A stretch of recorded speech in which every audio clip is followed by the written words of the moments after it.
अब हम देखते हैं जब शादी हो जाती है, उनको पीरियड आते हैं, तो पीरियड वाली औरतों के लिए इतने घटिया कानून बनाए हैं, इतने घटिया कानून बनाए हैं, इतने घटिया कानून बनाए हैं कि आप हैरान रह जाएंगे। ऐसा लगता है कि जैसे पीरियड आना किसी औरत को उसके अपने हाथ में है। ऐसा लगता है कि उसने कोई जुर्म कर दिया, उसने कोई गुनाह कर दिया हो, कोई पाप अंजाम दे दिया हो कि उसके लिए बिल्कुल जमीन और आसमान सब तंग कर दिए हैं जिसको पीरियड आते हैं। अत्री जी कहते हैं कि वर्ष नंबर 265 और 66 में क्या कहते हैं कि चांडाल, पतित, मलेच्छ, मदिरा का पात और रजस्वला स्त्री, इनका स्पर्श करके ब्राह्मण भोजन न करे। यानी चंडाल यानी नीच नीच जात का, लोअर कास्ट का जो बंदा होता है, पतित यानी जो घटिया आदमी होता है, मलेच्छ, मलेच्छ का भी इनके कॉन्सेप्ट ये है, बुरे लोग, घटिया लोग, मदिरा का पात्र यानी शराब पीने वाला, और रजस्वला स्त्री यानी ऐसी औरत जिसको पीरियड आते हैं वो एक जैसी है। अगर इनको कोई छू ले, खासकर अगर कोई ब्राह्मण छू ले, तो छूने के बाद उन खाना ना खाए, पहले अपने आप को पाक करे, यानी बिल्कुल नजीस है। अगर जैसे ही छू लिया किसी पीरियड आने वाली औरत को, तो आपने पाप कर दिया, कोई गुनाह कर दिया। अब आगे देखें कि स्त्री की शुद्धि, और एक और बात है, दो तरह की शुद्धि होती है। एक वो शुद्धि जो किसी क्रिया, किसी काम के करने की वजह से कोई नजीस लड़की हो जाती है, तो लड़कियां, औरतें नेचुरली अशुद्ध होती हैं, नजीस होती हैं। वो पाक कैसे होती हैं? पहले तो देवता उनके साथ सेक्स करते हैं, और उसके बाद जब उनको रजो दर्शन होता है, यानी जैसे इनको पीरियड आता है और वो बच्चे पैदा करने लायक होने शुरू होती है, तब उनको कह सकते हैं कि अब ये शुद्ध हो गई। यानी एक यार मतलब कुछ छोड़ा ही नहीं है, क्या छोड़ा है। अब आप यहाँ पर देखें कि जो विशिष्ट स्मृति है उसमें देखें, साफ साफ विशिष्ट स्मृति चैप्टर नंबर 5 में, और ये कहा गया है कि किस तरीके से अगर जो लड़कियों को मंथली पीरियड आते हैं, क्यों आते हैं, इसका रीजन, इसके पीछे की लॉजिक बताइए और इसके पीछे की कहानी बताई गई। ऐसा कहा है कि महीने में ऋतुमती होने से संपूर्ण पाप नष्ट हो जाते हैं। वे स्त्री रजस्वला होने पर 3 दिन तक अशुद्ध रहती है। जब उसको पीरियड आते हैं 3 दिन तक नजीस रहती है, ठीक है। रजस्वला स्त्री नेत्रों में अंजन न लगावे, आंखों में उसको क्या क्या नहीं लगाना है, काजल नहीं लगाना। जिसको पीरियड आते हैं उसको काजल नहीं लगाना है। उपटन न करे, उपटन भी नहीं करना है। जल में स्नान न करे, उसको नहाना भी नहीं है। पृथ्वी पर शयन करे, उसको बेड पर भी नहीं सोना है, उसको जमीन पर सोना है। मानो कि उसका कोई जुर्म है पीरियड आना।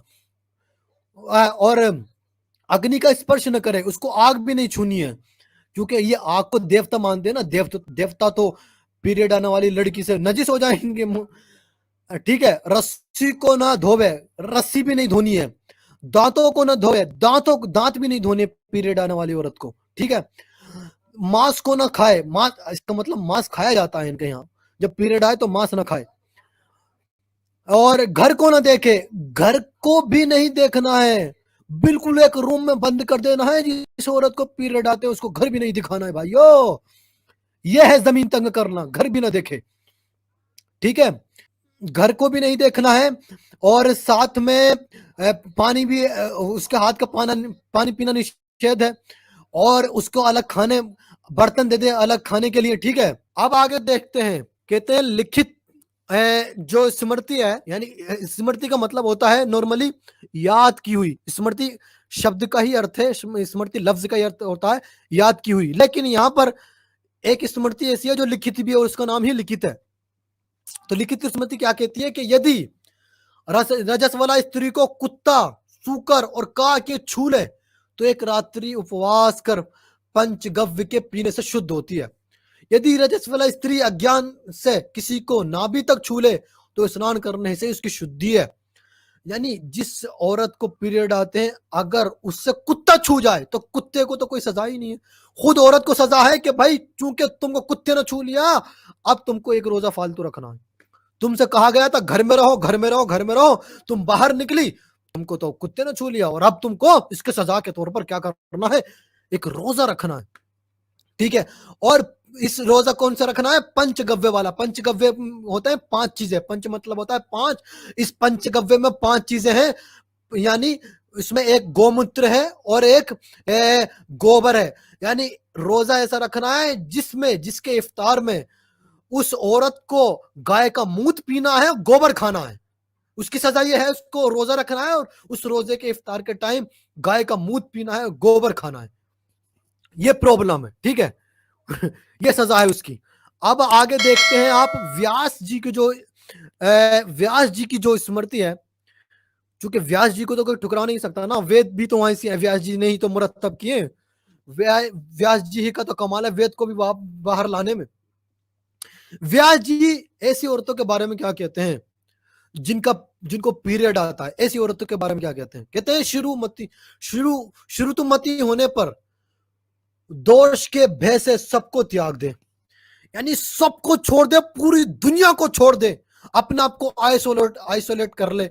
अगर आपको पीरियड आते हैं, सारी दुनिया को छोड़ दे, आइसोलेट कर ले, जहां कोई ना देख सके, लज्जावित होकर उस भांति निर्जन घर में निवास करे और ऐसा घर ढूंढे। दोस्तों मैं इससे पहले बताता हूं कि आज भी नेपाल के अंदर जिन औरतों को पीरियड आते हैं उनके लिए एक छोटी सी झोपड़ी कोठी सी बनाई जाती है, छोटी सी ईंटों के जरिए, और घर से निकालकर उनको उस झोपड़ी में फेंका जाता है कि जब तक पीरियड आते हैं तुम यहीं पर रहोगी, या हमसे अलग रहोगी, ना हमसे बोलोगी, ना चालोगी, ना देखोगी, ना हंसोगी, और ना हमारे साथ खाना खाओगी। मानो कि पीरियड आना उसकी सजा हो। उसकी प्रॉब्लम क्या है, क्यों तुम इस तरह की सजाएं दे रहे हो? और व्यास जी भी इसी तरह की सजाओं की बात कर रहे हैं। क्या कह रहे हैं? कहते हैं जब पीरियड आए औरतों को क्या करना है, सारी दुनिया को छोड़ देना है और जहां कोई ना देख सके ऐसी जगह जाना है कि जहां कोई ना देख रहा हो पीरियड आने के टाइम, लज्जावित होकर, यानी शर्म के मारे। इसमें शर्म की क्या बात है? के मारे ऐसी जगह जाकर छुप जाना है, निर्जन घर में निवास करे। आए हाय, वही बात जो नेपाल में होती है, वही बात करे। निर्जन घर, ऐसे घर में चले जाए जिसमें कोई ना रहता हो। और ये वेद व्यास जी की स्मृति है जिन्होंने वेद लिखे। अब देखें सामवत्र स्मृति में, जो मनुष्य अंत्यज स्त्री या रजस्वला पात्र में खाता है वह गोमूत्र रोज जो के खाने से 15 दिनों में शुद्ध होता है। कहते हैं देखो, अब मर्दों से कहा जा रहा है कि देखो हम तुमसे कह रहे हैं कि जिन औरतों को पीरियड्स होते हैं महीने में ना, वो बहुत घटिया औरतें हैं, लेकिन तुम मर्द अगर फिर भी किसी ऐसी औरत के साथ खाना खा लेते हो तो तुम्हारी सजा यह है कि 15 दिन तक गाय का मूत्र पिए। 15 दिन तक गाय का मूत्र पिए, तुम्हारी सजा यह है अगर तुमने किसी रजस्वला यानी पीरियड वाली औरत के साथ खाना खा लिया। 15 दिन तक गाय का मूत्र पिया। आप देखिए सामवत स्त्री के वर्ष नंबर 183 में देखिए, जिस रजस्वला स्त्री को कुत्ते का अथवा अन्य रजस्वला स्त्री का स्पर्श हुआ हो वे बाकी रहे रजोदर्शन के दिनों तक उपवास करे और स्नान कर घी के खाने से ही शुद्ध होती है। यानी कुत्ता भी छू जाए पीरियड वाली औरत से तो वो रोजा रखेगी, उसके जुर्म यह है कि वो रोजा रखेगी तभी ठीक होगी, वरना यार क्या कुछ भी। अब देखें, अब यहां भी देखिए आंगिर स्मृति में भी, अगली स्मृति भी देख ली, कोई स्मृति नहीं बची है। 18 स्मृति का मुकम्मल निचोड़ और खुलासा मैं आपके सामने पेश कर रहा हूं, और मैं चैलेंज कर रहा हूं कोई मुझको गलत प्रूफ करके दिखा दे। मैं चैलेंज कर रहा हूं सारे हिंदुत्ववादियों को, जितने भी 101 योद्धा और हीरो है यूट्यूब पर, अगर मेरी एक वर्ष को भी जो मैं दिखा रहा हूं, एक पुस्तक को भी मैंने जो यहां दिखाया है, अगर कोई मुझे गलत दिखाएगा, साबित करके दिखाएगा, तो मैं अपना यूट्यूब चैनल डिलीट कर दूंगा। मैं चैलेंज कर रहा हूं, एक एक चीज प्योर है और इनकी सही किताबों से है। अब देखो आंगीर जी की जो स्मृति क्या कहती है, वर्ष नंबर 37, 38, 39। कहते हैं रजोदर्शन पहले दिन रजस्वला स्त्री चंडाली, दूसरे दिन ब्रह्मत्नी और तीसरे दिन रच की। जो बात पराशर ने कही थी, जो बात अत्रि ने कही थी और जो बात यम जी ने कही थी, वही ये बात अंगिर जी कह रहे हैं। क्या कह रहे हैं? जब लड़की पीरियड से होती है तो पीरियड का जो पहला दिन होता है उसका वो पहला दिन ऐसा होता है जैसे किसी लोएस्ट कास्ट लड़की का, यानी उसका बॉयकॉट करो पूरी तरीके से।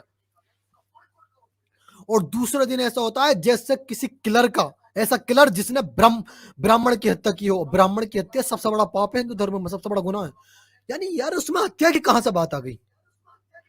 आप किसी लड़की को सिर्फ इस बुनियाद पर सजाएं दे रहे हो चूंकि वो पीरियड से है और उसको एक किलर बता रहे हो, किलर की तरह आप उसको रन कर रहे हो, किलर की तरह उसके साथ पेश आ रहे हो। यार कोई हद होती है, किसी भी चीज की लिमिट होती है।